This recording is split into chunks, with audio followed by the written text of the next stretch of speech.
नमस्कार, आप देख रहे हैं डेली 24 भारत। आपके साथ मैं हूं विदुषी मिश्रा। आइए शुरू करते हैं देश की बड़ी खबरों से। पड़ोसी देशों से धार्मिक उत्पीड़न से बचकर भारत आए लोगों के लिए एक बड़ी खबर है। केंद्र सरकार ने बहुत बड़ा फैसला लिया है। अगर कोई हिंदू, सिख, बौद्ध, जैन, पारसी या फिर ईसाई 31 दिसंबर 2024 तक भारत आ चुका है तो उसे पासपोर्ट और वीजा जैसी औपचारिकताओं से छूट मिलेगी। यानी अब बिना वैध डॉक्यूमेंट्स के भी वो लोग भारत में रह पाएंगे। गृह मंत्रालय ने साफ कहा है कि ऐसे लोग जिनके पासपोर्ट, वीजा की वैधता खत्म हो गई है या जो बिना डॉक्यूमेंट्स के यहाँ आए हैं अब भी यहाँ रह सकेंगे। यह आदेश नए इमिग्रेशन एंड फॉरेनर्स एक्ट 2025 के तहत जारी हुआ है। हालांकि ये नागरिकता का अधिकार नहीं है। नागरिकता फिलहाल सिर्फ उन लोगों को मिलेगी जो सीएए के तहत 2014 तक भारत आ चुके हैं। लेकिन 2014 के बाद आए लोगों को भी अब डरने की जरूरत नहीं है, वो देश में सुरक्षित रह सकेंगे। इससे सबसे ज्यादा राहत पाकिस्तान से आए हिंदू परिवारों को होगी। कई सालों से वो असुरक्षा में जी रहे थे कि कहीं डिपोर्ट न कर दिए जाएं। अब वो सुकून से यहाँ रह पाएंगे। माना जा रहा है कि हजारों परिवार इस आदेश से सीधे प्रभावित होंगे। सरकार का कहना है कि भारत हमेशा से धार्मिक उत्पीड़न झेल रहे लोगों के लिए सुरक्षित ठिकाना रहा है और आगे भी रहेगा। झारखंड के पलामू जिले से आई खबर दिल दहला देने वाली है। यहाँ मनातू थाना क्षेत्र के केदल इलाके में गुरुवार रात लगभग 12:30 बजे सुरक्षा बलों और नक्सलियों के बीच मुठभेड़ हुई। इस गोलीबारी में 2 जवान शहीद हो गए और 1 जवान गंभीर रूप से घायल है। रिपोर्ट्स के मुताबिक पुलिस को सूचना मिली थी कि टीएसपीसी सम्मेलन प्रस्तुति समिति का जोनल कमांडर शशिकांत गंजू अपने गांव कर्मा पर्व पर आ सकते हैं। उस पर 10 लाख का इनाम है। इसी जानकारी के आधार पर पुलिस ने सर्च ऑपरेशन चलाया। जैसे ही पुलिस गांव के पास पहुंची, नक्सलियों ने अचानक फायरिंग शुरू कर दी। पुलिस ने भी जवाबी गोलीबारी की, लेकिन इस दौरान संतन कुमार और सुनील राम नामक 2 जवान शहीद हो गए। तीसरे जवान की हालत गंभीर है और उसका इलाज चल रहा है। पलामू एसपी ने साफ कहा कि जवानों का बलिदान व्यर्थ नहीं जाएगा। इलाके में सर्च ऑपरेशन तेज कर दिया गया है और आसपास के गांवों में कड़ी निगरानी रखी जा रही है। ये मुठभेड़ दिखाती है कि नक्सल समस्या भले धीमी हो गई हो पर खत्म नहीं हुई। जवान हर रोज जान पर खेलकर इस चुनौती से जूझते हैं। देश के लिए जान कुर्बान करने वाले इन वीरों को हमारा सलाम है। हम सबके लिए एक बहुत ही बड़ी खुशखबरी आई है। सरकार ने प्री दिवाली गिफ्ट देते हुए जीएसटी दरों में बड़ा बदलाव किया। 56वीं जीएसटी काउंसिल की बैठक में तय हुआ है कि अब टैक्स स्लैब होंगे 0, 5%, 18% और 40%। नए रेट 22 सितंबर 2025 से लागू होंगे। इसका सीधा असर आपकी जेब पर पड़ेगा। 100 से ज्यादा चीजों के दाम घटेंगे। रोजमर्रा की जरूरत की चीजें, दवाइयाँ, हेल्थ प्रोडक्ट्स और कृषि से जुड़ी सामग्री अब और भी ज्यादा सस्ती होगी। मतलब दूध से लेकर दाल तक और अस्पताल की कई जरूरी चीजें अब पहले से किफायती मिलेंगी। लेकिन सरकार ने सिर्फ राहत ही नहीं दी, थोड़ी कड़वी दवा भी पिलाई है। लग्जरी गाड़ियाँ, तंबाकू उत्पाद, कैफीन वाले एनर्जी ड्रिंक्स और यहाँ तक कि क्रिकेट मैच के टिकट भी अब बहुत ज़्यादा महंगे होंगे। यानी अगर आप वर्ल्ड कप देखने को सोच रहे हैं तो जेब थोड़ा ढीली करनी पड़ेगी। ये सुधार जीएसटी 2.0 कहे जा रहे हैं। सरकार का दावा है कि इससे टैक्स सिस्टम ज़्यादा आसान और पारदर्शी होगा। आम लोगों को सस्ती चीज़ों का फायदा मिलेगा और जो लग्जरी सामान या हेल्थ को नुकसान पहुँचाने वाले प्रोडक्ट हैं उन पर ज़्यादा टैक्स सही भी है। कुल मिलाकर सरकार ने मिडिल क्लास और किसानों को राहत दी है, लेकिन ऐसे आराम वालों पर थोड़ा भार जरूर डाल दिया है। Last one, that there is a special rate which is 40%. Actually, almost all goods are between 18 and 5. If there's any change, they only can shuffle between the 18 and 5. There is one special rate which is only for sin and super luxury goods. That special rate of 40% has also been proposed and it's cleared. That will apply only to pan masala, cigarettes, gutka, and other tobacco products such as chewing tobacco, products like zarda, unmanufactured tobacco and BD. All goods including aerated waters containing added sugar or other sweetening matter or flavored caffeinated beverages, carbonated beverages or fruit drink or carbonated beverages with fruit juice and other non-alcoholic beverages, excluding those specified at lower rates, will all be covered under 40%. Last one, that there is a special rate which is 40%. Actually, almost all goods are between 18 and 5. If there's any change, they only can shuffle between the 18 and 5. There is one special rate which is only for sin and super luxury goods. That special rate of 40% has also been proposed and it's cleared. That will apply only to pan masala, cigarettes, gutka, and other tobacco products such as chewing tobacco, products like zarda, unmanufactured tobacco, and BD. All goods including aerated waters containing added sugar or other sweetening matter or flavored, caffeinated beverages, carbonated beverages or fruit drink, or carbonated beverages with fruit juice and other non-alcoholic beverages. Maharashtra के नागपुर से एक बड़ी खबर आई जिसने सबको हिला दिया है। आधी रात के बाद करीब 12:30 बजे बाजार गांव इलाके की एक विस्फोटक फैक्ट्री सोलर एक्सप्लोसिव्स की आरडीएक्स यूनिट में जबरदस्त धमाका हुआ।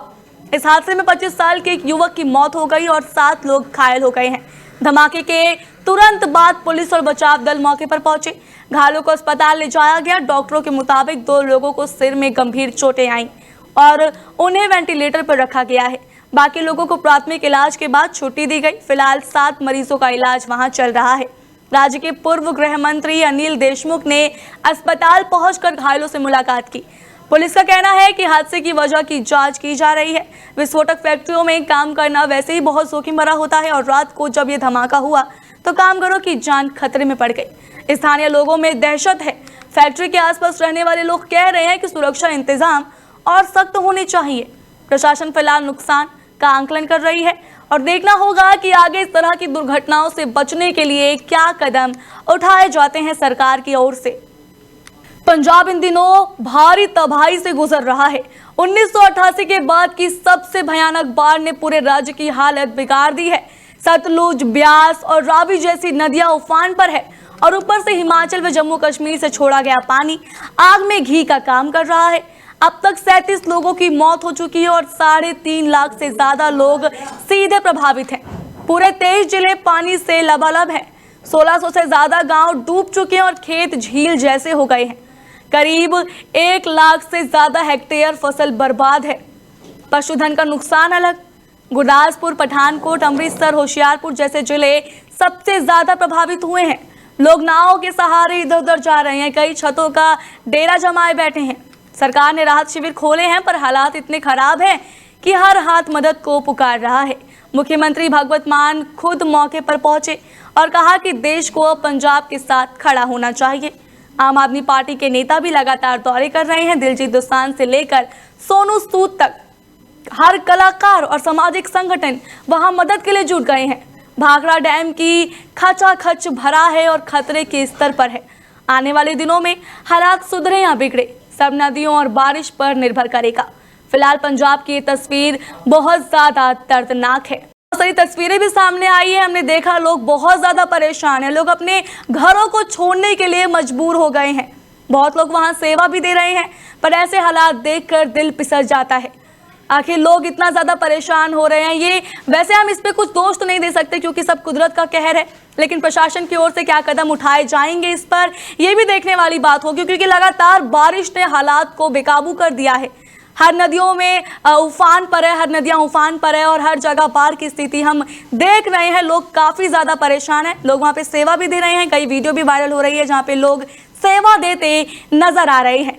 अब देखना यह है कि प्रशासन इस पर क्या करती है। जिन लोगों को नुकसान हुआ है उसके लिए प्रशासन क्या भरपाई उनको देती है, ये भी देखने वाली बात होगी क्योंकि लोग बहुत ज्यादा परेशान है। लोगों के पास घर नहीं है रहने के लिए, लोग खाने के लिए भी वहां पे तरस रहे हैं। जो बाढ़ की हालात है उसने सब कुछ बहुत ज्यादा खराब कर दिया है। अब देखना होगा कि प्रशासन इस पर क्या कदम उठाती है। जो भी कदम उठाएगी हम आपको उसकी भी अपडेट देते रहेंगे। हमारे साथ जुड़ गए हैं बलजीत सिंह पंजाब से।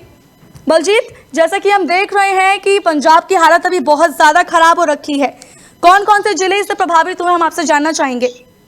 जी, बात करिए जहाँ पर घगर नदी, जहाँ को पंजाब की जो पटियाला में जो पड़ती है, घगर नदी के नजदीक पड़ते कई गांव जो कि न पानी की चपेट में, बाढ़ की चपेट में आए, जिसमें लोगों में भी भारी अफरा है, क्योंकि जो पानी है, पानी जो घगरे, क्योंकि पीछे नदी का हिमाचल में ला लिए तो लैंडस्लाइडिंग हो रही है, तो पंजाब की वाली है तो या सतलुज दरिया हो गया या घगर नदी, जो कि पानी की उबाल से जो कि गांव में पानी घुसने को बेहतर है। लेकिन लोगों में ये है कि जहाँ पर प्रशासन की बात करें तो प्रशासन की तरफ से भी पुख्ता बंदोबस्त किए गए, लेकिन कहीं ना कहीं जो लोगों की बात करें तो लोगों में जो कि रोष देखने को मिल रहा है कि जो प्रशासन ने ये काम बारिश से पहले करने थे, भले बारिश का पानी है या घगर नदी का जो उफान है या गेट खोलने में पानी आने के कारण कई पिंडों में जो पंजाब पटियाला के लगते जो घगर कनौर गांव का करते हैं या कस्बा की बात करते हैं, तो कई गांव में जो पानी का जल स्तर बढ़ने को आ रहा है। बलजीत, प्रभावित लोगों के लिए प्रशासन क्या कर रही है? जी, कहीं ना कहीं बात करिए प्रशासन की, जो आज पंजाब के मुख्यमंत्री जो कि आज सुल्तानपुर लोधी में है, जो कि इनका पटियाला भी आज दौरा था, लेकिन वो किसी कारणों के कारण जो कि वो रद्द हो गया।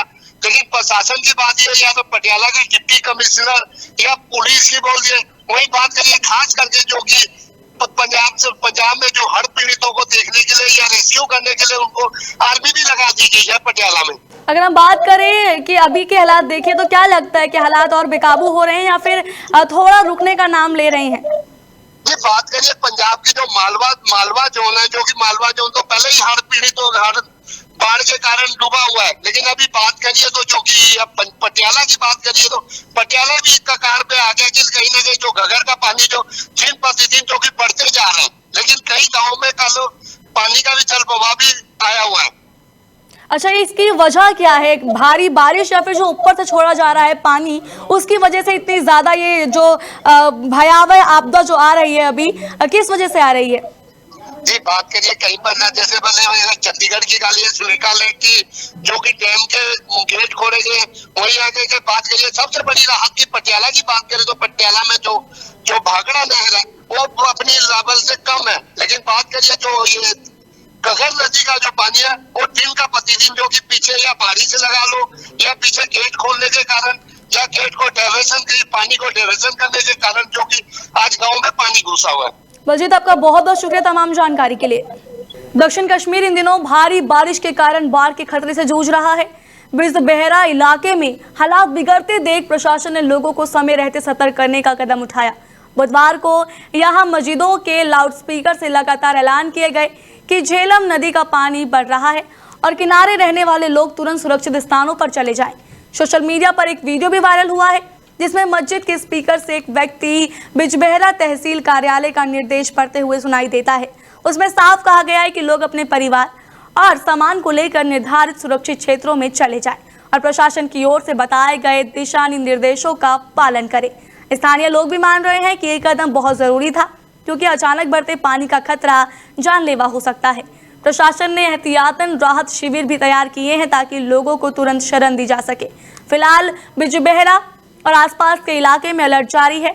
झेलम नदी का स्तर लगातार बढ़ रहा है और आने वाले घंटों में स्थिति पर कड़ी नजर रखी जा रही है।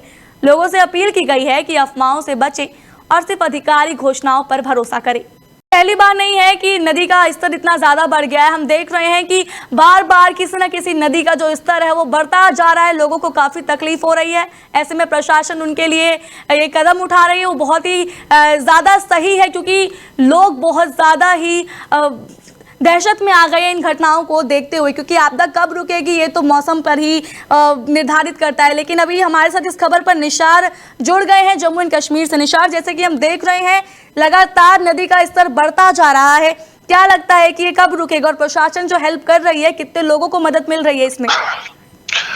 जी देखिए, बिल्कुल जिस तरह से पिछले 2 दिनों से लगातार जो यहाँ पे मौसम में जो तब्दीली पैदा हो गई है, एक बार फिर यहाँ पे जम्मू कश्मीर में सैलाबी सूरत हाल पैदा हो गई है। खासकर जम्मू कश्मीर दोनों खिते में इस वक्त लोगों में हाहाकार इस वक्त बना हुआ है, क्योंकि आज सुबह अगर यहाँ पे हल्की सी धूप निकल आई है जम्मू कश्मीर में, लेकिन जो श्रीनगर के साथ साथ जो नार्थ कश्मीर है, जहाँ पे जो दरियाई चिनाब है, दरियाई वैशु है, दरियाई लिदर है, दरियाई सांद्रन है, इन दरियाओं का एक ही जगह पे संगम के करीब ये मिलन होता है और बाद में इसका पानी जिस कदर इस वक्त बढ़ चुका है, पानी खतरे के लेवल से पार कर चुका है, जिसके बाद यहाँ पे प्रशासन ने श्रीनगर को अलर्ट जोन करार दिया है और वहां पे जो इर्द गिर्द इन दरियाओं के किनारों पे जो लोग रहते हैं उनको हिदायत दी गई है कि वो फिलहाल एहतियाती तौर पर दूसरी जगह मुंतकिल हो जाए। हालांकि रेस्क्यू टीम रेस्क्यू ऑपरेशन यहाँ पे लगातार जारी है। रेस्क्यू ऑपरेशन में Jammu Kashmir police, CRPF, army या फिर एनडीआरएफ, एसडीआरएफ वो मुश्तरका तौर पर लोगों को दूसरी जगह ले जाने में पहल कर रही है। अगर सूरत हाल की बात की जाए तो कल यहाँ पे जिस तरह से साउथ कश्मीर जिसमें कुलगाम, शुपिया, पुलवामा, अनंतनाग रेड जोन करार दिया गया था, लेकिन आज श्रीनगर और नार्थ कश्मीर और सेंट्रल कश्मीर पूरी तरह से ज़ेर आब हो गया है। वहां पे कई बस्तियों में पानी भी दाखिल हो गया है। वहां पे लोगों ने जो पहला मंजिला जो मकान का होता है उसको छोड़कर दूसरे मंजिल में रहने लगे हैं। अपने जो कम उम्र के बच्चे हैं उनको दूसरी जगह शिफ्ट किया गया है। तो इस वक्त सूरत हाल काफी गंभीर बनी हुई है, खासकर नार्थ कश्मीर के साथ सेंट्रल कश्मीर में। और यहाँ पे महकमा मौसमियात ने ये भी बताया है कि 7 तारीख तक मौसम बिल्कुल साफ रहेगा, किसी भी जगह से कोई क्लाउड बर्स्ट, बारिश या बर्फबारी नहीं होगी। हालांकि 7 तारीख से एक बार फिर यहाँ पे जम्मू कश्मीर के लिए 7 तारीख से लेकर 15 तारीख तक महकमा मौसमियात ने बताया कि काफी क्रूशल साबित हो सकते हैं। तो निशार, आपका मतलब है कि 7 से 15 के बीच राहत देखने को मिल सकती है? जी देखिए, जिस तरह से यहाँ पे महकमा मौसमियात ने बताया, उन्होंने बताया कि 7 तारीख तक मौसम बेहतर रहेगा, ठीक रहेगा, बारिश नहीं होगी। लेकिन 7 तारीख के बाद एक बार फिर मौसम में तब्दीली देखने को मिलेगी। 7 तारीख से लेकर 15 तारीख तक फिर से यहाँ पे बारिशों का सिलसिला शुरू हो जाएगा। अगर यहाँ पे प्रशासन की बात की जाए तो प्रशासन ने पूरी तरह से यहाँ पे बंदोबस्त किया है, यहाँ पे मशीनरी लाई है, यहाँ पे एसडीआरएफ, एनडीआरएफ टीम्स को यहाँ पे ग्राउंड लेवल पे उन्होंने मौजूद रखा है, ताकि अगर कोई ऐसी सूरत हाल यहाँ पे पैदा हो जाएगी तो इससे निपटने के लिए पूरी तरह से मैन पावर का भी इस्तेमाल यहाँ पे किया जाएगा, मशीनरी का भी इस्तेमाल किया जाएगा। लेकिन अगर शहरी खास यानी कि शहरी श्रीनगर की बात की जाए तो वहां पे पूरी तरह से जिस तरह से जहलिम में पानी की सतह आज सुबह से बढ़ गई है, क्योंकि कहीं दरियाओं का पानी जब दरियाई जहलिम से मिल जाता है तो वहां पे जाहिरी तौर पर वहां पे जो बहाव होता है, जो पानी की जो लेवल होती है वो हद से ज्यादा बढ़ जाती है। वहां पे लोगों में घबराहट सी है। लेकिन एक दूसरी तरफ ये भी देखने को मिला कि सुबह से यहाँ पे जो धूप निकल आई है, बारिश रुक गई है, उसके बाद अगर जो राहत की सांस भी लोगों ने ली है, लेकिन किसी न किसी हद तक जिस तरह से जो पानी अभी मौजूद है बस्तियों में दाखिल हुआ है, उसकी निकासी के लिए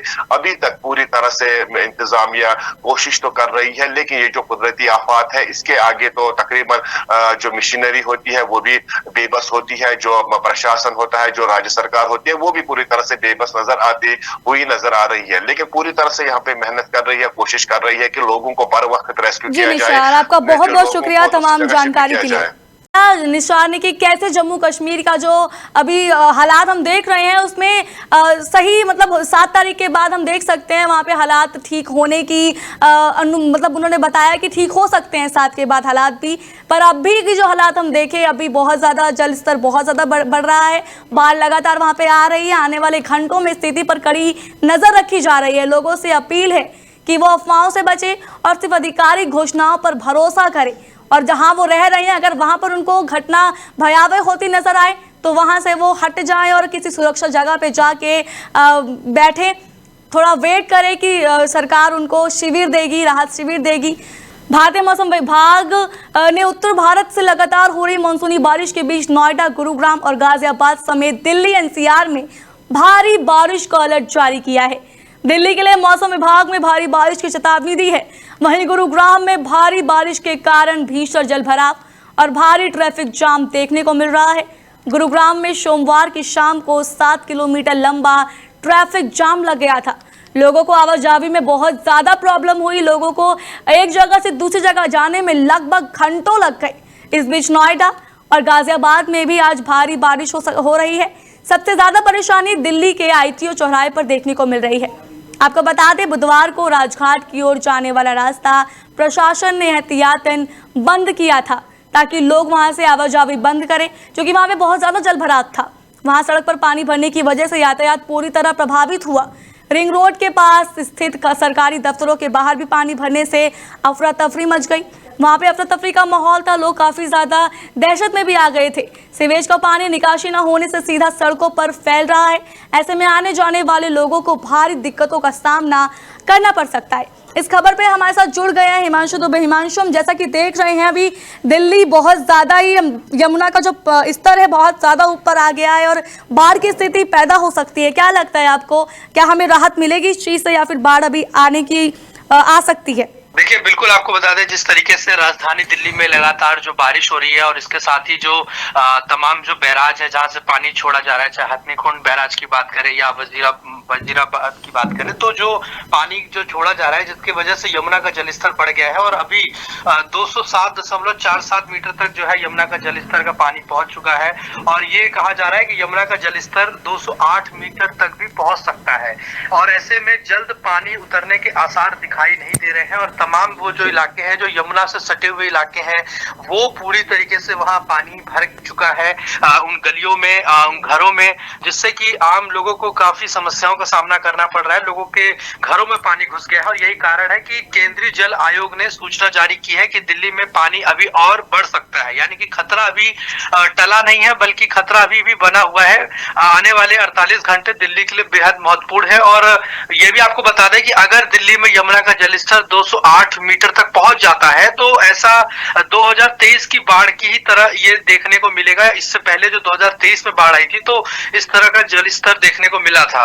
और यही कारण है कि देखिए, मयूर विहार फेज 1 की बात करें जहां पर राहत शिविर कैंप बनाए गए हैं, यानी कि जो लोग यमुना से सटे हुए जो इलाके हैं जहां पानी घरों में घुस गया है उनके लिए वो कैंप बनाए गए हैं ताकि लोग वहां पे सुरक्षित, उनको भेजा जा रहा है, वो वहां पर रह सके। उनके खाने पीने से लेकर मेडिकल व्यवस्था से लेकर तमाम चीजों की उनके लिए व्यवस्था की गई है। और निचले इलाकों में जिस तरह से पानी भर रहा है और लोगों को सुरक्षित स्थानों में भेजने का काम प्रशासन के द्वारा एनडीआरएफ की तरफ से किया जा रहा है। पूरी व्यवस्था सरकार ने अपने स्तर पे की हुई है। और ये भी बता दें कि निगम बोध जो घाट है वो डूब चुका है, यानी कि अभी फिलहाल जो दिल्ली का निगम बोध घाट है जहां सबसे बड़ा, जहां अंतिम संस्कार किया जाता है, वो उस पर अभी रोक लग गई है। तो आप इस बात से अंदाजा लगा सकते हैं कि दिल्ली में किस तरीके से पानी का जलस्तर बढ़ रहा है, बढ़ चुका है। और ऐसे में तमाम जो लोग हैं उनको मुश्किलों का सामना करना पड़ रहा है। दिल्ली के वो तमाम ऐसे इलाके, चारों तरफ भयंकर जल भराव देखने को मिल रहा है। क्या इसका प्रभाव नोएडा में देखने को मिलेगा? बिल्कुल, देखिए, नोएडा की बात करें, गाजियाबाद की बात करें, ऐसे तमाम जो इलाके हैं जहां भी यमुना से सटे हुए जो भी शहर हैं वो सब जगहों पे एडवाइजरी जारी कर दी गई है, अलर्ट रहने के लिए कहा गया है। और देखिए, डीएमआरसी ने भी एक एडवाइजरी जारी की है और कहा है कि यमुना बैंक मेट्रो स्टेशन तक भी पानी पहुंच गया है। ये बड़ी जानकारी आपको दे रहे हैं कि जो मेट्रो विभाग है, डीएमआरसी ने भी ये अलर्ट जारी किया है कि यहाँ तक भी पानी जो है जलमग्न हो गया है। इसीलिए अपनी यात्रा की योजना अलग मार्ग में चुने, यानी कि जो यमुना जो बैंक जो स्टेशन है, यमुना बैंक मेट्रो स्टेशन, वहां तक पानी पहुंच गया है। तो आप अंदाजा लगा सकते हैं। और भारी जो बारिश हो रही है उसके वजह से लोहे का पुल जो है वो पूरी तरीके से उसको बंद कर दिया गया है, वहां पे पूरा जल भराव हो गया है। और ऐसे राजधानी दिल्ली के कई इलाके हैं, चाहे कश्मीरी गेट की बात करें या फिर यमुना का जो इलाका है, यमुना बाजार का जो इलाका है जहां लोग रहते हैं, जहां बस्तियां हैं, कॉलोनियां हैं, वो सब पूरी तरीके से डूब चुकी हैं। मजनू का टीला की बात करें, सलीमगढ़ बाईपास तक बाहरी रिंग रोड पर वाहनों की आवाजाही इससे प्रभावित हुई है। यानी कि ऐसे बहुत सारे रोड हैं जो धंसना शुरू हो गए हैं जहां पानी का जलस्तर लगातार दिल्ली में बढ़ रहा है। और अभी वर्तमान की बात करें तो 207.48 मीटर। जी हिमांशु, आपका बहुत बहुत धन्यवाद तमाम जानकारी के लिए। दिल्ली में अभी लगातार बाढ़ आने की अभी देख रहे हैं, आशंका है कि बाढ़ आ भी सकती है। भारी बारिश की भी आशंका जताई जा रही है कि लगातार बारिश होने से नोएडा, गुरुग्राम, फरीदाबाद से लेकर कई इलाकों में बाढ़ आने की आशंका जताई जा रही है। फिलहाल आज के लिए खबरों में बस इतना ही। आपसे फिर मिलेंगे ऐसी और बड़ी खबरों के साथ। तब तक देखते रहिए डेली 24 भारत।